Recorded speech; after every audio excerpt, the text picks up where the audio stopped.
Welcome to this channel. I hope all of you are always healthy and enjoy for watching. With the worst skill that a hunter can have, necromancing. A legendary person who is one of the 5 SSS class hunters in the world. However, since he has lived exhaustively as a hunting dog for a corporation, he is severely evaluated by the public. Even when he was unconscious after being fatally wounded and taken out of the gate. Even when all of his colleagues were wiped out. He survived and was called hideous. He was called the Immortal King. The one who doesn't die. Kang Tae-ha. It was expected that even he could not escape the cave of death. The reason behind it was none other than his opponent. The guild he's in. Griffin. But Kang Tae-ha survived in the 6 months long fight.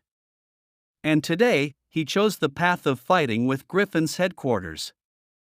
Even though he was opposed by many people, he was not afraid at all. Because whoever catches him will get 5 billion gold. No matter live or die. When Kang Tae-ha wanted to use summon, they wanted to stop the summoning process. But Kang Tae-ha managed to use summon. And what he summoned was a bone dragon. They don't believe that what was summoned is a bone dragon. He ran away using the bone dragon because he used too much mana. Then he realized that someone was watching. That person was Griffin's guildmaster, Yu. When Kang Tae-ha wanted to attack him, he was attacked by Holy Harpon. At first he was able to dodge it, but after that, his bone dragon was hit by an attack on its flank. When he ordered his bone dragon to fly higher, but his bone dragon was hit in the head. After that, the bone dragon was attacked repeatedly. And he fell down. He was surrounded by the Holy Knight team. Yu tells him to surrender. But Kang Tae-ha said, "Have you ever seen me give up?" And Yu answered, "No, never." Therefore Kang Tae-ha said, "Why are you saying something useless?" Yu wants everything to go his way, but Kang Tae-ha always exceeds his expectations. Kang Tae-ha managed to survive the fatal situation unlike anything he had predicted, and got way stronger than he imagined. And get the item. Yu told him to give it to him and he would be killed painlessly. But Kang Tae-ha ate the item. Seeing that, Yu ordered them all to cut open his stomach and take it out. And that's how the hellish night passed. And he died. He is exhausted. It's fine to take a break now, isn't it? When Kang Tae-ha opened his eyes, he had already been reincarnated into the body of a young master from a clan in Murim. There were 2 people who saw the incident. The first person was shocked and ran away scared, because he thought that it was a ghost. While the second person felt happy to see his young master come back to life. News of the Baek Un Clan's eldest son coming back to life had spread widely in Jujeon. People couldn't believe what had happened. There were even people who said that the guardian of his tomb was a necromancer and assumed that he did not fully revive but became a jiangshi. But his friend didn't believe it and thought that the eldest son of the Baek Un Clan took too many strange drugs, then fell asleep and looked like a corpse. Kang Tae-ha couldn't believe that he was reincarnated in the fat body of the eldest son of the Baek Un Clan.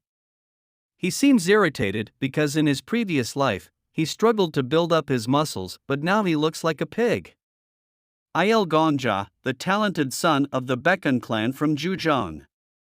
Crazy about food, drink, women, and became the disgrace of the Baek Un Clan because of his behavior. Who eventually stopped breathing due to drug addiction. Kang Tae-ha is confused as to why he was reincarnated as a greedy pig in the Chinese dynasty era. And one thing that can do this is that item. That's why Yu really wanted that item. The thought of the old man losing his chance to be young again made Kang Tae-ha happy. Then Kang Tae-ha set a status window. Because he was reincarnated, an error occurred in the system and finally the system lowered Kang Tae-ha's level to level 1. Seeing that, Kang Tiha could only surrender. Even though many of his skills have become locked, there are still some skills that are useful. With that, he could increase it slowly. He spent all his skill points on necromancers, so he couldn't fight in close combat yet.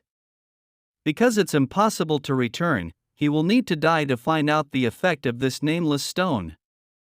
But of course that's impossible. And it is impossible for there to be a gate to find other nameless stones here. He thinks that there are no monsters here, and that means now he is free to do whatever he wants. Because he was tired of fighting monsters. Now he will start a plan to stay in this world. From now on he is Yu Shin Un. Then someone came into the room. That person is Yu Sang, the younger brother of Yu Shin Un. Yu Shin Un's servant told Yu Sang that no one is allowed to enter his master's room. Hearing that, Yu Sang hit the servant. Seeing that his servant was hit, Yu Shin Un asked if he was okay. His servant apologized to him. Because he couldn't do his master's orders properly. Yu Sang laughed seeing Yu Shin Un taking pity on his servant, and he said it didn't suit him. Yu Shin Un asked his servant, "Who is this annoying person?" His servant answered him. He was Confucius Jinsang, his half-brother. Yu Sang was angry with Yu Shin Un because he ignored him. Then another person came. The man said that Yu Shin Un had lost his memory and he told Yu Sang to forgive him. That person was Kwak Woon San, the leader of the Red Cloud faction. His servant ordered the Kwak leader to watch his word, because the Kwak leader called Yu Sang a lord. Based on information gathered in the last few days, this body's father, Yu Ho Yeol, got sick. And that the position of lord is vacant. But the fact that he is calling Yu Sang a lord means he is ignoring Yu Shin Un. Leader Kwak called Yu Sang that, because previously Yu Sang took that position when Yu Shin Un collapsed. Because they had checked the health of Yu Shin Un, they both came back. When they want to come back, Yu Shin Un hit Yu Sang on the head. Leader Kwak was shocked because Yu Shin Un hit Yu Sang, not that Yu Sang was off guard. But Leader Kwak was confused. How could Yu Sang unknowingly be attacked by a man who had never even studied martial arts? Yu Sang was angry because he was attacked and he intended to kill Yu Shin Un. But when he wanted to take out his sword, he seemed to be intimidated by Yu Shin Un. Because Leader Kwak saw many people watching the incident, he told Yu Sang to stop, because many eyes were watching.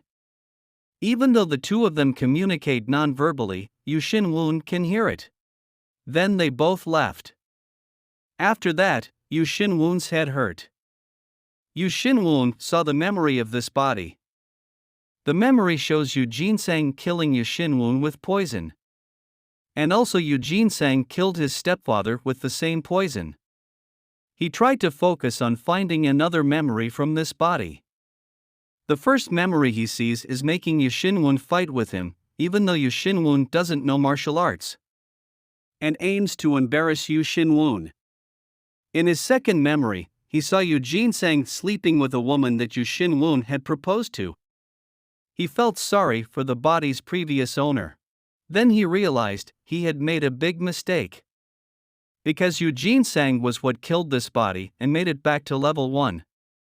Because he hit Yu Sang on the head from behind. He thought that his life would end like the body's previous owner. Then he asked his servant, "Where is the place that has the most number of deaths from the bad guys?" But his servant did not know what his question meant. He thought he was going to have a golden spoon as the firstborn of this big family. But he will meet his end as soon as he lives then. Really bad luck. Thank you for watching. If there is a word wrong, forgive me, because English is not my first language. And see you in the next video. Bye.